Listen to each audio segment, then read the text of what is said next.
It's been 2 years in the making. Countless losses in the game of Flesh and Blood. Countless hours of practice and reps trying to make myself better. Every single time I failed, I have bounced back trying to be a better player. And after all the time and all the practice, I finally won a ProQuest, and we're going to London, baby. What hero got me there? None other than your favorite lightning hero, Aurora. We're going to break down my ProQuest and talk about what it took for me to get a win. And then we're going to break down the Aurora deck and talk about what changes I might make moving to my next ProQuest. Thanks for stopping by, guys. I hope you enjoyed the video. Round 1, we started off with an Aurora mirror, playing against none other than your favorite local Silas. Getting a teammate in round 1 feels kind of bad, but at these small local events, it just happens. I was able to draw Sink Belows and some Channel Lightning Valleys early on. Sink Below let me stuff a Snatch against Silas pretty early, which was pretty good for me, gave me a lot of value, and Silas didn't really see any power cards early on in the game. When you pair that with me going second, it really gave me a lot of tempo and put me in the driver's seat early on, meaning that Silas was on the back foot most of the game, and when we got to lower life totals, Silas was like at 1 or 2, and I still had 11 life. Silas is forced into blocking, and there's not much he can do. And after about 4 turns of Silas being able to block everything out, I was able to close the game out with an Arc Lightning and end up 1-0. Round 2, I played against an Enigma, but this was no ordinary Enigma. If you've ever played against Naib Mobasir, then you know that he is a very above average player, and Naib really made me work for it. On turn 4 or 5, I was able to draw into the Flicker Wisp Arc Lightning combo, and I was able to just push a ton of damage. I ended up clearing his board and really putting Naib down into the 20s. Now at this point, Naib's at like 22 or 23, and I'm like at 35, which is giving me a little bit of breathing room to take a couple of attacks like a Miraging Metamorph or a Phantasmaclasm if I need to. And from there, I was able to just apply a bunch of pressure, really put Naib on the back foot, and play offense the rest of the game. Now, it's worth noting that I did have to play clean, and there were a couple of turns when Naib really put a lot of pressure on me with cards like Erase Face or Command and Conquer, but I was able to use some of my equipment to bail me out, and then I was able to just apply pressure the rest of the game, really putting Naib in an awkward spot. And I also think it's worth noting that I did go Flicker Wisp and Arc Lightning twice. The first time was with Aether Ironweave and Crown of Dominion, but the second time I was forced to just play the Arc Lightning and the Flicker Wisp, which is still a ton of damage, really putting Naib on the back foot and putting him down into a single-digit life total sometime before turn 10, and I was able to close it out shortly after that, taking us to 2-0. Round 3, I ended up playing against Kano. If you've played into Kano and you're playing Aurora, then you know it's just a straight race and you're hoping to see enough blues to slow them down and keep your plan going. Now, the fact that we can play AB3 and Spell Void 3 gives us a pretty good shot at getting there. It also helped that during this race, Alexander wasn't able to set up very early on during the game. So over the first 2 to 3 turns, I was able to get him down into a single-digit life total, and then I had blues most of my hands, which meant I could block a lot of the AB to stop him from doing Open the Floodgates or minimizing cards like Ether Spindle. Going into turn 5, I think, I was like at 37 or 38, and Alexander was at 4. It's also important because I had an Exude Confidence and an Embodiment of Lightning. And if you put Exude Confidence on the chain, Kano is forced to go off then or not at all that turn. And with Alexander being at 4, he didn't think he was going to be able to block it out, so he tried to combo off, and me having 3 reds in hand was actually enough to stop his combo turn and live at like 17 or 16, and then the Exude Confidence just came across the finish line. So Kano's a bit of a coin flip in my opinion, to be honest, and we were just on the good side of it, bringing us to 3-0 so far. Going into round 4, which happens to be the last round of Swiss because there was only 16 people at my ProQuest, I got paired into a Prism who was also a local. His name's Mason. It's kind of becoming tradition at this point that I'm playing against him every single time we see each other at a ProQuest, so it just kind of felt like par for the course at this point. But we decided to take a small break, get a mental break, and we just lined it up to where I was able to get the win.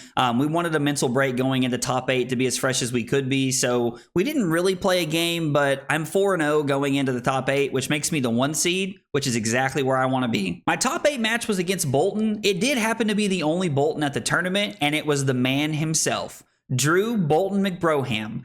Now, Drew and I played a really close game, but what ended up happening is because I was able to go second, I was able to get enough tempo to really give me a good position late. I had a Channel Lightning Valley in play, and I was at 6, Drew is at 10, and he decided to take some damage from my hand, and it drew me into another 0 for 4, which gave me the ability to strip every card out of Drew's hand, and then on the following turn he died because he had a Spirit of Arena in hand. So it was a very close game, and things just lined up for me at the end, which if you've heard me talk about this, you know how I feel about it. You need to play well at these events, and you need to get a little lucky. So we were able to get there in our top 8 match. In top 4, I played against one of the 2 KOs that made top 8, and I'm going to be honest, this game really came down to one decision that just landed in my favor.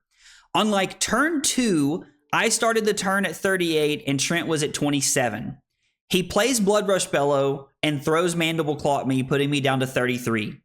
From here, Trent rolls Scabskin Leathers and hits a 1 with 4 cards in his hand. Now, Trent's a good player, so I take his word on it that it was correct to roll there, but him rolling a 1 just put me in the driver's seat, because now I'm up 6 points with a 5-card hand, and I was able to just create like a 15 to 16 point life lead separation there, which ultimately carried me to victory. Trent had some good hands, and we battled it out for a little bit, but Trent was on the back foot the rest of the game, and he just couldn't come back from the hole that the 1 on Scabskin Leathers had created, because even if Trent's able to roll a 2, he can probably throw 8 or 10 at me and push a lot of damage, but that 6-point life lead plus my 5-card hand was just too much for him to come back from, and that gave us a win in top 4. The finals match was against the other KO that made top 8, my boy Nick.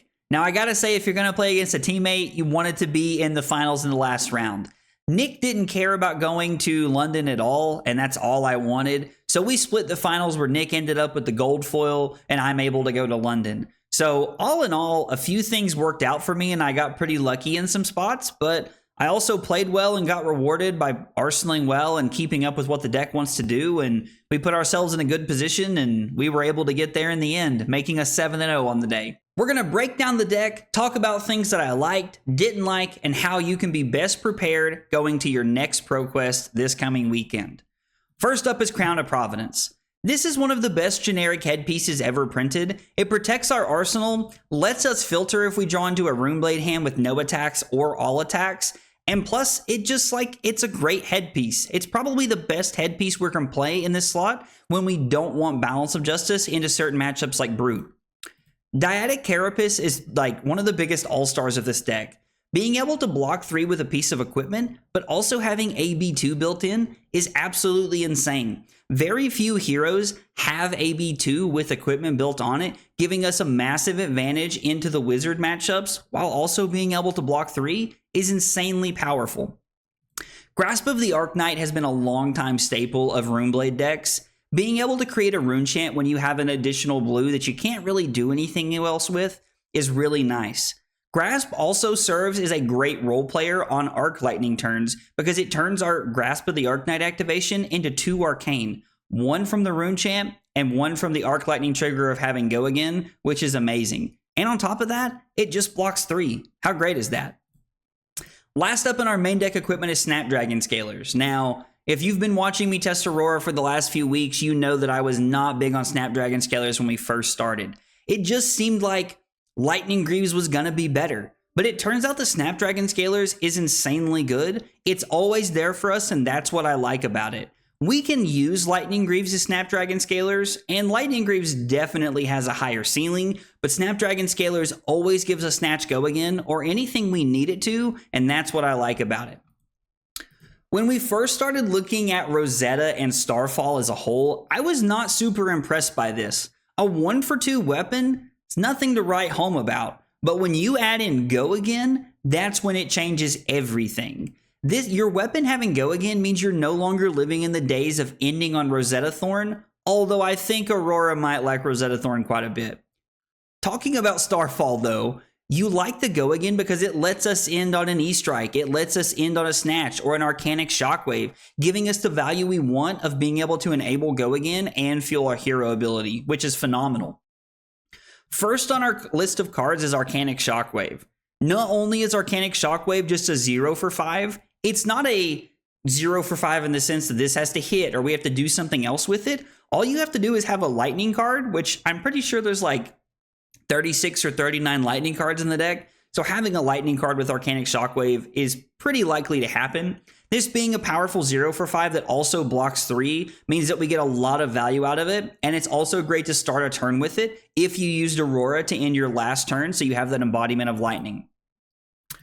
Burn Up and Shock is a card that I initially thought was only going to see play with Spellbound Creepers, but it turns out that just leading your turn on Burn Up and Shock has actually been very good. The shock effect can randomly win you games when your opponent doesn't have AB and you draw it during like your draw up phase. You can randomly win games with it.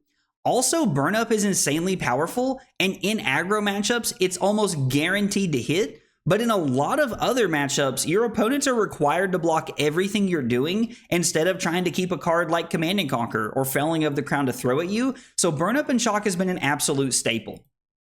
Next up is Electromagnetic Somersault. This card was a 3 of when we started, but after listening to Sam Dando talk about how he had some awkward Runeblade hands because we were playing 3 of this card, really made me open up to the idea that 2 of this card is probably just correct. And ever since we went from 3 somersaults to 2, it's felt so much better. You can use this card offensively with Flittering Charge or Gone in a Flash, or really any attack in your deck, honestly, as long as it has Go Again. Or you can use it defensively, which is really sweet. Being able to block with E-Strike and Arcanic Shockwave and then playing Electromagnetic Somersault lets you give up 1 card to block 6, which is insanely above rate and very good for your hand. Also, the hidden tech behind this is that if you play this defensively, you can pitch a blue to activate Aurora to set up an embodiment for next turn, which is really cool, and I really enjoy that. Electrostatic Discharge has been a very solid card. I like that this is like a non-conditional instant that you can play. Now, I know that it has conditions on like what it buffs, but everything in the deck fits that condition, so it doesn't matter. When I say it's non-conditional, I mean we can lead our turn on Starfall by pitching a blue, and then play Discharge, and then throw an attack for 7 after that. 4 from the base power and 3 from the Discharge. Electrostatic Discharge has been an all-star, and honestly, I've loved this card from the start. I wouldn't cut any of it. It's been absolutely amazing. Enlightened Strike has been an amazing utility card. Blocking 3 is great. E-Strike also has 3 modes of utility, which is really good. Early on in the game, if you have Snapdragons or if you've used Aurora on the previous turn, E-Strike is 5 draw card. E-Strike can also end the turn on 5 draw card to set up an arsenal, or you can throw it for 7 if your opponent's low enough and you feel like it'll force extra cards out of their hand. So E-Strike has honestly just been like the perfect utility tool in this slot to be able to block and play offense with and draw cards. E-Strike's absolutely amazing when you can make Embodiment of Lightnings on demand.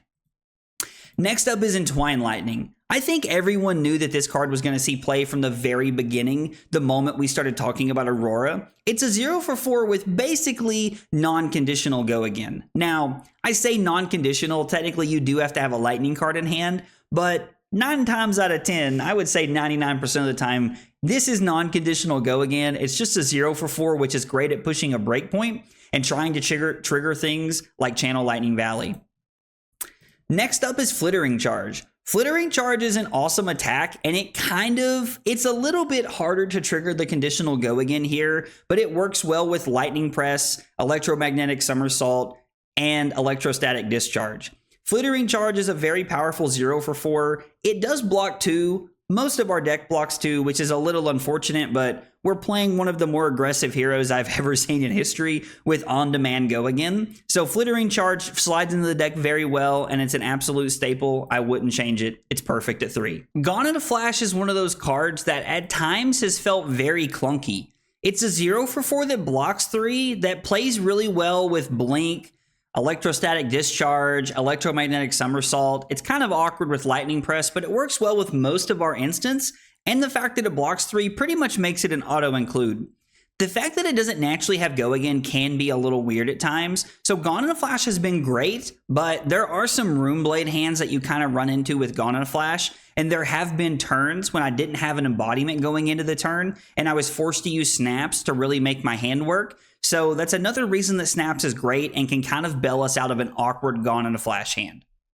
Lightning Press has been all over the place for me. We've cut some of this card. We've been playing 3. We played 2. I've seen people on all kinds of different variations of numbers here. Some people aren't on it at all. This card pairs very well when you're trying to push through a CLV hit, a Burn Up and Shock hit, or if you have a Snatch. It also works at giving some of your attacks go again, and it's really good when your opponent's at 3 or 4, because if they block wrong or don't prepare for it, Lightning Press just ends the game out of nowhere. I honestly think this is still a 3 of in the deck. Although when some people tell me that they're playing 2, or maybe they've cut it entirely, I think cutting it entirely is just wrong, if I'm being honest. But when some people have been telling me they're playing 2, and I kind of see that, to be honest, it kind of makes sense. Lightning Press at a 2 of could be good. The whole non-block, getting got by the weakest link and things like that can be a little awkward at times. So going down to 2 Lightning Press might be correct, but I believe I would leave this at 3. Photon Rush is a really interesting card. It's an elemental Runeblade action that has go again if we've played a lightning card. Now, you can actually Photon Rush and then Lightning Press it to give it go again in the reaction step, which is really cool. But it blocks 3, which is great, but the fact that it's just a 0 for 3, is kind of underwhelming, because most things are Blaze Headlongs in our deck instead of being head jabs, which I really like. So Photon Rush just being a head jab is a little interesting. Somebody had told me that this might be better as Sizzle, or I'm sorry, not Sizzle, Fry.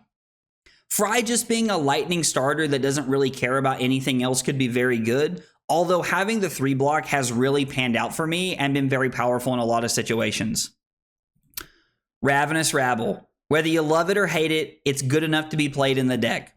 Pretty much being a 0 for 4 at all times makes this card very powerful. It's a non-conditional starter. Unfortunately, it's not a lightning card. That would be bonkers in my opinion, but this card's still good enough to see play, as majority of the time it is a 0 for 4. And when you hit a blue off of 9 blues in the deck, I gotta tell you, nothing feels worse. It's a pretty bad feeling to have, but Ravenous Rabble's a great card, and at 0 for 4, I don't think we can afford not to have it in the deck. Second Strike is an interesting one. I've been all over the place with this card. In a lot of matchups, this is a 0 for 4 with go again, but there are some matchups like Florian, Victor, Verdance, these heroes that block a lot and they block really well, where having Second Strike can be awkward at times. Enigma is another great example. Second Strike is really weird, and you kind of have to shape your hand around it sometimes. Because even if, because it says when this attacks, it gets its ability, you can't deal damage with it and it gain go again. So it's a little awkward at times, but Second Strike is pretty good. I'm thinking about going down to 2 of them and trying to make the deck a little bit different. We're going to talk about some changes here in a few minutes, but I think Second Strike might come down to a 2 of, just for those grindier, slower matchups where it feels a little bit more awkward and you're getting less value out of it. Snatch is an auto 3 of. Playing Snatch is just a no-brainer. Embodiment of Lightning and Snatch is great because you can lead with cards that say on-hit draw card at the beginning of your turn because of Aurora's hero ability, making Snatch better than it's ever been before. And yes, I do believe that Snatch is better in this deck than it was in Briar. I'm ready for the hate in the comments, but I said what I said. Static Shock is a great card. Another 0 for 4 that blocks 3 is extremely powerful. It's on hit, a 0 for 5, which can be very good. I like Static Shock a lot, although the fact that it's not a lightning card and it doesn't have natural go again can be a little awkward at times. But Static Shock's a great card, and I think it's probably just the best elemental Runeblade card that's not Arcanic Shockwave that we can be playing in this spot. Arc Lightning. Aurora's specialization is absolutely insane. We all know that Flicker Wisp and Arc Lightning is on average, it's roughly about 30 damage if you're playing Ether Ironweave and you're playing the gold token. But Arc Lightning is just insane by itself. If you don't have anything set up, if you're not able to activate Aurora because your hand was all reds and an Arc Lightning, you can throw your hand, arsenal the Arc Lightning, play it, and then throw a Snatch next turn. Arc Lightning giving us the ability to give something go again is very powerful and really puts us in a good position to deal a lot of split damage, making it easier to trigger CLV and just making life harder on our opponent in general. Next up is Channel Lightning Valley. Everybody knew this card was going to be insane. It's basically Plunder Run at instant speed. Channel Lightning Valley is bonkers. It's crazy good. There's nobody playing Aurora who's not playing 3 of this card. The fact that you can arsenal it and then play it as an instant to protect from a Command and Conquer is very powerful, and I really like this card. Channel Lightning Valley's been very good, and it really works out. Being able to play it to give Starfall go again is extremely powerful. Channel Lightning Valley is an all-star, and we'll be seeing it played for a long time to come in this deck. Blink. The card that wasn't played a ton before. Now, I know that Starvo used it a little bit here and there to like kind of combat Prism and some things like that, but Blink isn't a card we've seen a ton of in the past, and so it's all of a sudden shot up to like $15 or $20, which is crazy to most people. If you own some of these cards beforehand, you're feeling pretty good about some low buys that you had. Blink works very well with Gone in a Flash, and it's also great if we need to throw Snatch, and we just need to gain an action point to be able to get our value back. Current Funnel. This has been the best blue in the deck, bar none in my opinion. Current Funnel's amazing. Being able to throw something like a Flittering Charge with Go Again, play Current Funnel, and then go Snatch with Go Again is crazy good. It also lets us go E-Strike draw card, so we get to guarantee draw card, and it's 5 Go Again, so we're getting a lot of value. Current Funnel also blocking 3 means that you can block with it and another card and somersault it back to get that 1 for 6 value we were talking about. Current Funnel's an absolute staple. I love this card. It's always going to be in my list, and I'm ready to die on that hill if someone disagrees. Sigil of Lightning is an interesting card that I've kind of been like going back and forth with and debating in my head. Sigil of Lightning is good on turn 0 and it feels great, but it's also kind of awkward at times. It being a no block, I really wish we had more cards that blocked in the blue slot. Was one thing I really liked about the Fi deck that I had put together with Silas, is that all of our blues blocked very efficiently and had very good play lines and play patterns. I think we might be changing Sigil of Lightning into blue Lightning Surge. Now, I know that Heaven's Claw is a 3 block that also comes in for 3 for 1 resource, but the 0 for 2 with Go Again doesn't feel bad to Arsenal considering it's a lightning card and it turns on your whole turn. So I think adding in a 2 block there could give us a lot more value. Plus Lightning Surge works really well with what we're trying to do. Looking at our sideboard, we have quite a few different cards for quite a few different matchups. Exude Confidence is something that I think a lot of people are sleeping on, to be honest. Now, I know that Sam Dando is playing Exude Confidence, but there are a lot of people who have since come off of it, and I really don't know why. This card is amazing into Florian, Verdance, or any deck that's looking to play Rootbound Carapace, Sink Below, Fate Foreseen. Exude Confidence is great into New. I really like Exude Confidence in a Kano. It gives us that room to be able to, like, if Kano's at 10 and we have 4 cards in hand, they're forced to decide about going off right then, right there. And I think Exude Confidence is great. I really think this is a card that's being slept on, and you'll see me playing Exude Confidence for a while. I'm a big fan of this card. One of the biggest discussions that Silas and I had back and forth was Sink Below or Sigil of Suffering. Every single time we were playing Sigil of Suffering, we kept saying, if this happens, Sigil of Suffering's amazing. For that reason, we ended up on Sink Below. Sink Below was better into Azalea, who is probably naturally running AB1 with their headpiece against you, so Sigil of Suffering is not doing that much in my opinion. Now, if you're playing Sigil of Suffering into decks like KO, who's not playing natural AB, or other heroes that don't have Arcane Barrier built in, then you're going to have a field day when you have Channel Lightning Valley out, because you're able to block 4 and draw a card and deal a damage, which is insane. But I think Sink Below offers a consistency that I wanted it to in this spot, really helping us against Azalea and some other mirror matches like Aurora or other aggro decks when we're forced to go first. It buys us an opportunity to try and get value back and get on the offensive and play like really get tempo and play offense. Flicker Wisp is up next. This is 100% in the deck for the combo. Flicker Wisp is just crazy. When you go Arc Lightning into Flicker Wisp, you've then dealt 5 arcane damage. Arc Lightning is for 1. Flicker Wisp is for 2 because it says deal 1 arcane damage, so it's 2. And then Arc Lightning deals 2 because of the Flicker Wisp text. This is a card you really want to play into Enigma, as it's good at clearing the board and putting them on the back foot. I haven't seen a lot of other spaces where I really want to be playing Flicker Wisp combo in other matchups. I think we're better off just trying to play value with cards like Sink Below and other aggro mirrors. But Flicker Wisp is a very powerful card, and I understand why some people have it in their main deck. But for me, it's specifically for a lot of Illusionist matchups and trying to clear the board out. Warmonger's Diplomacy has been an absolute staple.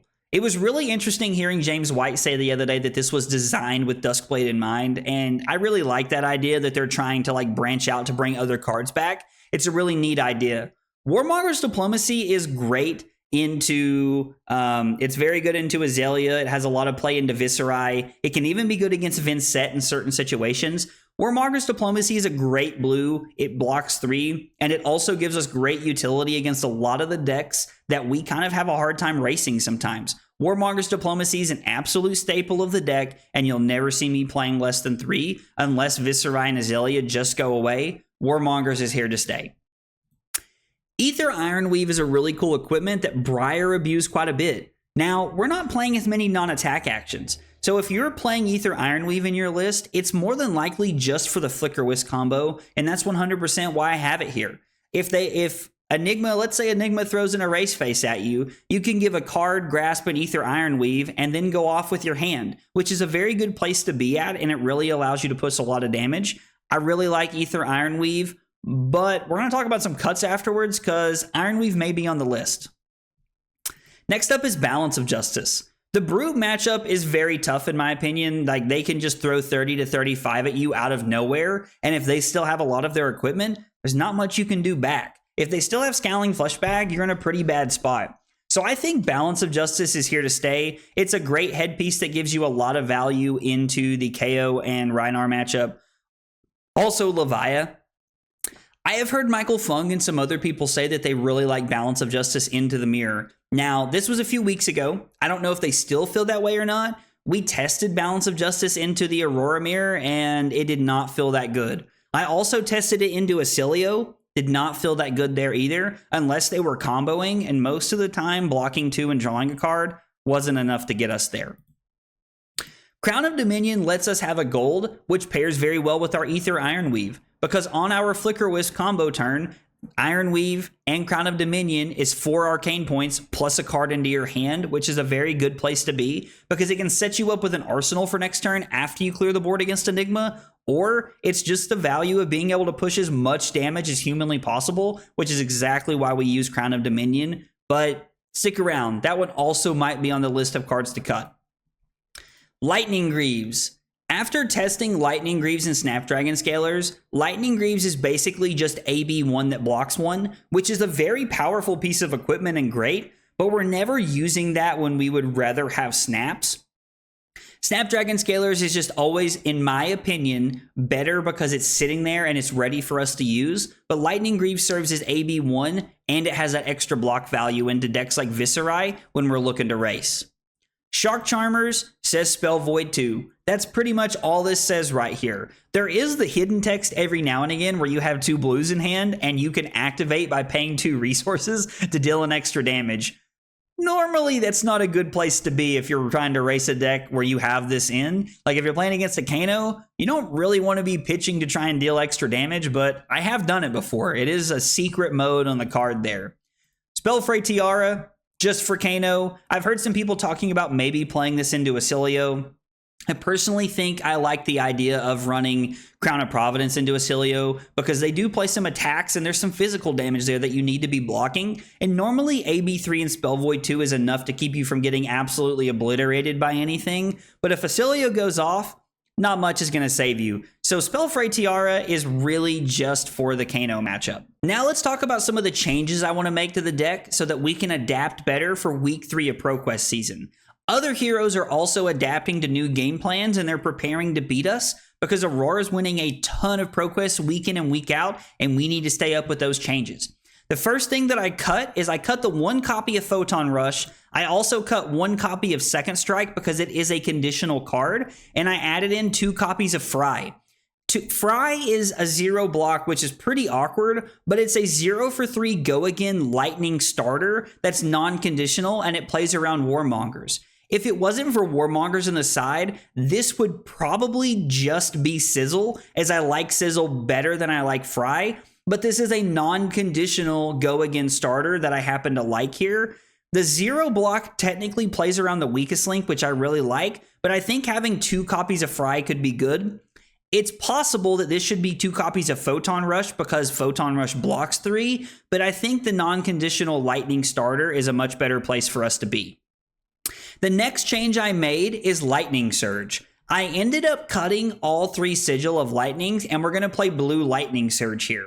This is a lightning card that I don't feel bad to Arsenal moving into next turn. This turning on Starfall and Aurora, plus being a blue lightning card that keeps CLV around is important. This could be Heaven's Claw, but I think Lightning Surge is better because I never feel bad arsenaling this because it's an attack for next turn, and it's a blue lightning card that keeps CLV around. The next changes are actually in the sideboard here. Looking at our sideboard here, I did add one Poison the Well into the deck. I think if you're going to a bigger tournament where you don't know a lot of the heroes or the meta breakdown, then Poison the Well is a great thing to have against Enigma if you know they're on Count Your Blessings Enigma, or if you run into a Verdance. This could also be very good against Verdance. There are also some people playing Count Your Blessings Bravo, which I ran into at a ProQuest. And I think having a one of Poison the Well is very good for your sideboard, because if you get to top 8 and you know what your opponent's playing, you can bring this in. Also in a big open field at a Calling or a Battle Harden, having a one of Poison the Well is great. I also added in Tunic. Tunic gets a lot of value in a lot of matchups like Florian or Verdance, where we're looking to like really grind things out. And like just the value here of Tunic is just great. And I think that's better than Ether Ironweave. I did cut Ether Ironweave and Crown of Dominion to add in the Poison the Well and the Tunic. Now, I know I just mentioned Verdance, and we're probably not going to play Tunic into Verdance because we want to be on Dyadic Carapace for the AB, but Tunic is great into anything where the game's going to go longer and we need those resources over time. Florian is the best example, and we would also run this into Enigma, but that resource can really do a lot because on Arc Lightning turns, it gives you the ability to just use the Tunic counter to throw Arc Lightning with Go Again throw Starfall with Go Again and trigger the Arc Lightning, which can get a lot of value. So looking at our changes here, I'm not going to any ProQuest this weekend because there's none local to me, but if I was, this is the changes I would make, and this is what I would be running. Guys, if you can think of a better card that I didn't mention, let me know in the comments down below. I'd love to hear of any changes you might make and what you've been having success with. Success comes in many different forms, and I'm always open to new opinions. If you enjoyed the video, be sure to like and subscribe for more content. Thanks for watching. I'll see you next time. Take it easy, guys.